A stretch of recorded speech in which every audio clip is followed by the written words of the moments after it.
Police శాఖ ఆధ్వర్యంలో ప్రత్యేకంగా ఎస్పీ గారు సంబంధిత అధికారుల ప్రత్యేక చొరవతోటి జిల్లా కేంద్రంలో మెగా జాబ్ మేళా ఏర్పాటు కావాలని సందర్భంగా శుభాకాంక్షలు తెలియజేస్తూ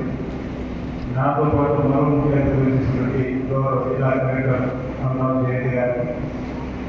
అసిస్టెంట్ కలెక్టర్ గౌతమ్ గారికి, అసిస్టెంట్ జిల్లా సంబంధించి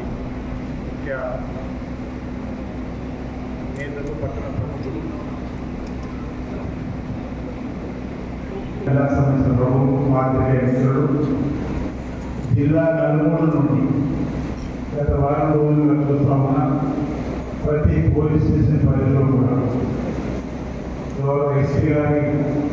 సూచన మేరకు, ఆదేశాల మేరకు ఈనాటి మెగా జాబ్ మేళాలో ఆయా మండల పరిధిలో ఉన్నటువంటి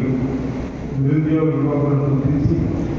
ఏ ఉద్యోగాల పట్ల ఆసక్తి ఉన్నదో అందరికీ కూడా పేరు నమోదు చేసుకొని ఈ కార్యక్రమం విజయవంతం కావడానికి చూస్తున్నటువంటి సంబంధిత ఎస్హెచ్ఓలు, ఆయా పోలీస్ స్టేషన్ ఎస్హెచ్ఓ కానీ, సబ్ ఇన్స్పెక్టర్, డిఎస్పీ, ఎస్ఎస్పీ గారు, ఇక చాలామంది ఎస్పీగా ఉన్నటువంటి అంతర్గతంగా పనిచేసిన మిత్రులు కూడా ఫోన్ చేసి క్యాంపు విజయవంతం చేయాలని రజనీకాంత్ వస్తున్నాడు. నాకు అనేక ప్రాంతాలకు మామూలు కూడా ఫోన్ చేయడం జరిగింది. వారందరూ కూడా ఈ కార్యక్రమం విజయవంతం చేయడానికి చూస్తున్నటువంటి వారికి ఎస్పీ గారితో ధన్యవాదాలు తెలియజేస్తుంది. ఇంతకుముందే ఎస్పీ గారు, కలెక్టర్ గారు మాట్లాడినప్పుడు రాష్ట్ర ప్రభుత్వం ప్రధానంగా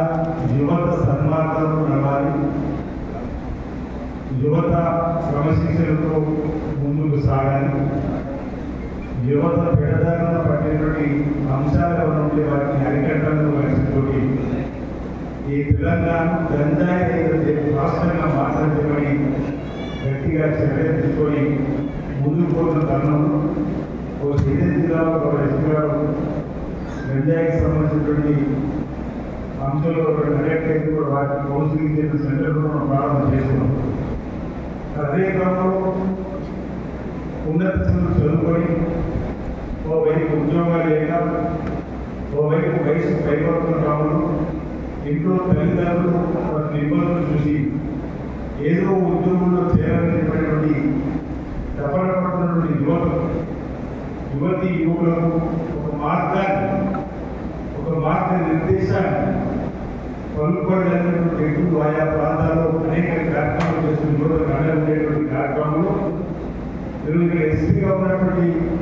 పోలీస్ శాఖ అధికారులు వారిని కేవలం శాంతి భద్రతల కొరకే కాదు,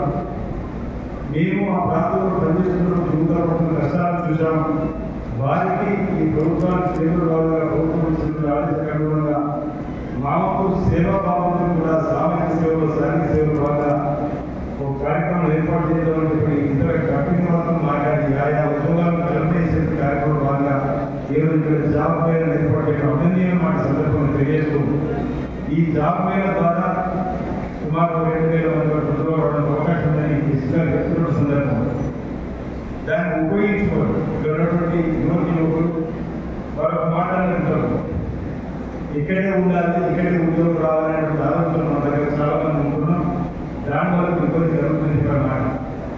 కాబట్టి వాళ్ళకి ఎక్కడ ఉద్యోగం వచ్చినా ముందు ఆ ఉద్యోగం పట్టుకొని వెళ్తే ఒకటి తర్వాత ఒకటి ప్రమోషన్ రాయడానికి అవకాశం ఉంటుంది. ఇది కూడా అనుభవానికి వస్తుంది, ఓ పని దొరుకుతుంది. దానివల్ల తల్లిదండ్రులు కూడా మా పిల్లలకు ఉద్యోగం వచ్చింది, అది 15 సార్లు 12 సార్లు 16 సార్లు పక్కన పెట్టి ముందుగా మనం ఖాళీగా ఉండేటువంటి వారికి వచ్చిన ఉద్యోగం కూడా దొరికిందని వెళ్తే పరిచయాలు పెరుగుతాయి, ఆయా కంట్రీలో ఉన్నటువంటి పాసులు పరిచయాలు ఏర్పడతాయి. మన ఫలితాన్ని మెచ్చుకొని